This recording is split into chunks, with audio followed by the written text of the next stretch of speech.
আহলে হাদিসের মধ্যে দেখা যায় যে অনেক গ্রুপ ও ভেদাভেদ। এর সমাধান কি হতে পারে? এর সমাধান আল্লামা নাসিরুদ্দিন আলবানী রহিমাহুল্লাহ দিয়ে গিয়েছেন ২ টা জিনিস।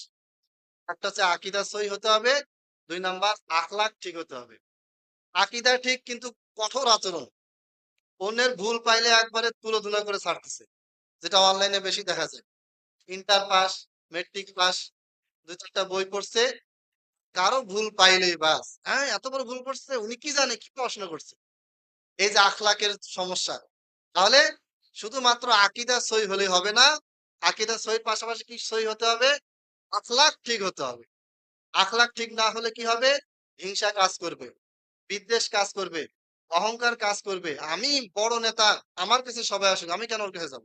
এই যে একটা অহংকার, এটা থাকা যাবে না। হ্যাঁ, আমাকে তার কাছে যেতে হবে, চেষ্টা করতে হবে। আমি ছোট হব, তার কাছে আমি যাব। যেন কি হয়? ইউনিটিটা তৈরি হয়। কিন্তু আমরা কি করি?